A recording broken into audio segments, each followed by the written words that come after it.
This video contains news and analysis related to a recent terror attack in Kashmir. The content may include sensitive visuals and discussions that could be distressing to some viewers. Viewer discretion is advised. We strongly condemn all forms of violence and terrorism. The purpose of the content is solely to inform and create awareness based on verified reports.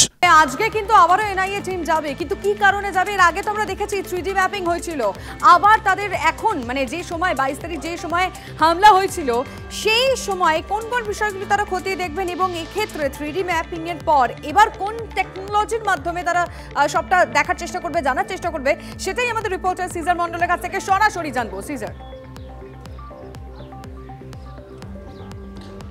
গতকাল যেমন পরশু দিন 3D mapping হয়েছিল, আজকে GIS অর্থাৎ geographical information সিস্টেমের সাহায্যে কিন্তু ওই এলাকায় এবং আজকে সেইভাবেই করা হয়েছে, ঠিক যে সময় এই ঘটনা ঘটেছিল অর্থাৎ সেই টাইম ফ্রেমটাকে ধরেই কিন্তু আজকে এই প্রযুক্তির সাহায্য নিয়ে বেশ কিছু তথ্য প্রমাণ তারা নিতে চান এবং যেখানে মূল বিষয়টা হচ্ছে যে কতটা পরিধির মধ্যে কতজন মানুষ থাকলে কতজনের পক্ষে এই হত্যাকাণ্ড ঘটানো সম্ভব এবং তার পরবর্তীতে তারা কোন পথে পালিয়ে যেতে পারে সেই বিষয়টাকে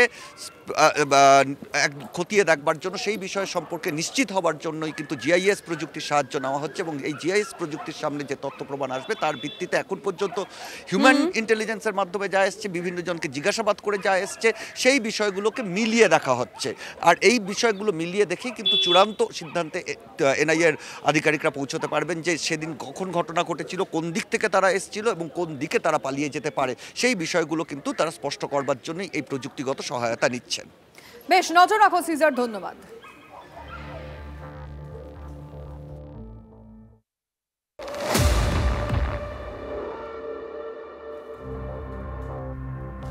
আমরা প্রস্তুত, ভারত একেবারে প্রস্তুত, অর্থাৎ এই মুহূর্তে তাহলে অল আউট অ্যাটাক, কারণ জল স্থল থেকে আকাশ ভারতের শক্তি প্রদর্শন দেখা যাচ্ছে।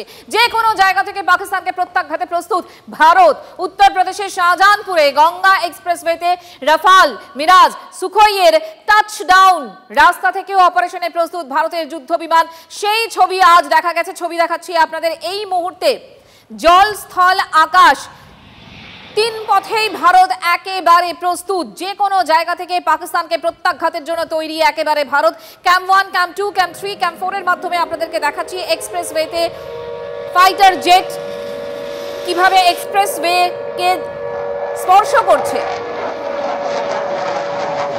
অর্থাৎ এক কথা বলাই যায় যে যুদ্ধের জন্য তিন বাহিনী একেবারে প্রস্তুত, সর্বতোভাবে প্রস্তুত।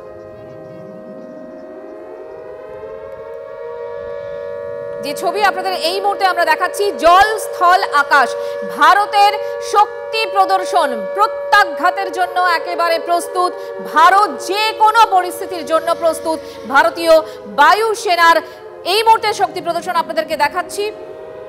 যে কোনো জায়গা থেকে পাকিস্তানকে প্রত্যাঘাতের জন্য একেবারে দেশ তৈরি, যুদ্ধের জন্য চরম প্রস্তুতি ভারতের। এর আগেই আমরা দেখেছি প্রধানমন্ত্রী নরেন্দ্র মোদী তিনি সেনাকে একেবারে সর্বতোভাবে ছুট দিয়ে দিয়েছেন যে কোনো সিদ্ধান্ত তারা নিতে পারেন এবং এই মুহূর্তে দাঁড়িয়ে গোটা দেশ যেভাবে পেহেলগাঁও ঘটনার পর পুষছে, তারপরে প্রত্যাঘাতের জন্য সকলেই অপেক্ষায় রয়েছে এবং এই মুহূর্তে দাঁড়িয়ে প্রত্যাঘাতের জন্য যে প্রস্তুত ভারত, সেটা যে কোনো ক্ষেত্রে জল স্থল আকাশ তিন পথেই প্রস্তুত ভারতীয় সেনাবাহিনী। জ্যোতির্ময় কর্মকার এই মুহূর্তে আমাদের সঙ্গে রয়েছেন, কথা বলবো তার সঙ্গে। জ্যোতির্ময়, আমরা ছবি দেখছি, আমরা ছবি দেখাচ্ছি দর্শকদের যে জল স্থল আকাশ তিন জায়গা থেকেই একেবারে প্রত্যাঘাতের জন্য প্রস্তুত ভারত। তুমি সর্বশেষ কি খবর পাচ্ছ?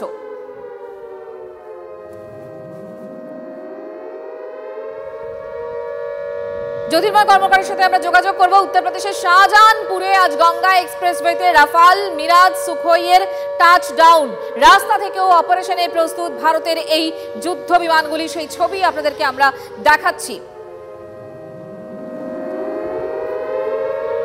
পেহেলগাঁওয়ের ঘটনার পর প্রধানমন্ত্রী বলেছেন যোগ্য জবাব দেওয়া হবে।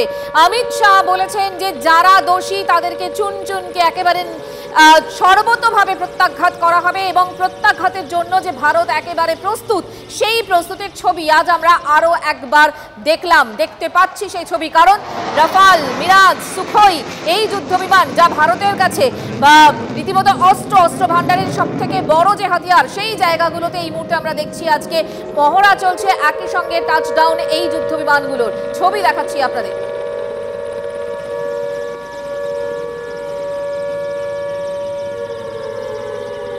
উত্তরপ্রদেশের শাহজাহানপুরের গঙ্গা এক্সপ্রেসওয়ের ছবি আপনাদেরকে আমরা দেখাচ্ছি। অর্থাৎ এই ছবির মাধ্যমে আরো একবার আমরা যেটা বুঝতে পারছি যে আমরা জল স্থল থেকে আকাশ, ভারতের শক্তি প্রদর্শন, প্রত্যাঘাতের জন্য প্রস্তুত ভারত। শান্ত ভট্টাচার্য আমাদের সঙ্গে রয়েছেন, আমাদের প্রতিনিধি। শান্ত, যে ছবি আমরা দেখতে পাচ্ছি, দেখাচ্ছি আমরা দর্শকদের, জল স্থল থেকে আকাশ, ভারত প্রস্তুত। তুমি সর্বশেষ কি খবর পাচ্ছ?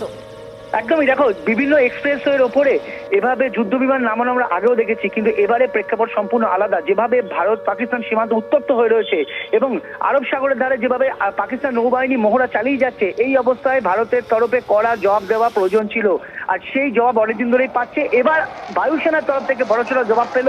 এক্সপ্রেসওয়েতে ভারতীয় বায়ুসেনা যেভাবে নিজেদের একের পর এক যুদ্ধ বিমান নামিয়ে মহড়া চালালো, মূলত দেখা যায় যে কোনো যুদ্ধ না লাগলে বা যুদ্ধের পরিস্থিতি তৈরি হলে সূত্রপক্ষ প্রথম রানওয়ে, ভারত যুদ্ধ বিমান যেখান দিয়ে উড়েছে রানওয়ে গুলোতে হামলা করে।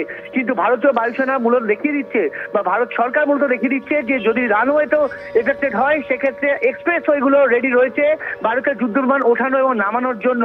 এবং এই জায়গা থেকেই বুঝিয়ে দিচ্ছে ভারতীয় বায়ুসেনা কতটা শারীরিক, মানসিক এবং সব দিক থেকে কুশল তৈরি হয়ে রয়েছে বায়ুসেনার প্রতিটি বিমান, বায়ুসেনা আধিকারিক এবং বায়ুসেনার জওয়ানরা। স্ট্রাইকভাবেই আমরা দুটো এয়ার স্ট্রাইক দেখেছি, দুটো সার্জিক্যাল স্ট্রাইক দেখেছি। এই স্ট্রাইকগুলোতে বায়ুসেনার ক্ষমতা কি সেটা পাকিস্তান বুঝে গিয়েছিল, কিন্তু এবার যদি একদম সম্পূর্ণরূপে যুদ্ধ হয়, সেই যুদ্ধে কিন্তু ভারতীয় বায়ুসেনা যে নিজেদের শক্তি রয়েছে, রাফাল, জাগুয়ার, মিগ বা নিজেদের হাতে তৈরি তেজাস, এই যুদ্ধ বিমানগুলো যে কিভাবে কাজ করবে এবং কিভাবে নিজেদেরকে তৈরি রেখেছে, সেটা কিন্তু এই ধরনের মহড়ার মাধ্যমে বুঝিয়ে দিচ্ছে। আরো একটা বিষয়, সেটা হচ্ছে C-130 যে হারকিউলিস, যে যুদ্ধ বিমান মূলত বিভিন্ন কার্গো ওঠানামা বা বিভিন্ন সমরাস্ত্র রসদ নিয়ে যাওয়ার কাজ করে, সেটা কিন্তু এক্সপ্রেসওয়েতে নামানোর ক্ষেত্রে এটা প্রথম। আগে কোনো এক্সপ্রেসওয়েতে নামিনি। এত বড় যুদ্ধ বিমান এক্সপ্রেসওয়েতে নামিয়ে এটাও বুঝিয়ে দেওয়া হলো যে কোনো জায়গায় সমরাস্ত্র বা রসদ পৌঁছে দিতে ভারতীয় বায়ুসেনা সক্ষম। বুঝতে পারছি শান্ত, বুঝতে পারছি। আমাদের নজর থাকবে, তোমার সঙ্গে কথা হবে। আপাতত তোমাকে ধন্যবাদ। এ নিয়ে আমরা কথা বলেছিলাম প্রাক্তন এনএসজি কর্তা দীপাঞ্জন চক্রবর্তীর সঙ্গে। এই ওয়েটিং এ এই যে যুদ্ধের, এগুলো যুদ্ধ, সাইকোলজিক্যাল ওয়ারফেয়ার যুদ্ধ, তার ফল দেখেছো। 250-র বেশি অফিসার রিজাইন করে দিয়েছে, 1,500-এর ওপর কর্মী, সেনা, তারা রিজাইন করে পালিয়ে যাচ্ছে, তারা পোস্ট গুলো ছেড়ে দিচ্ছে।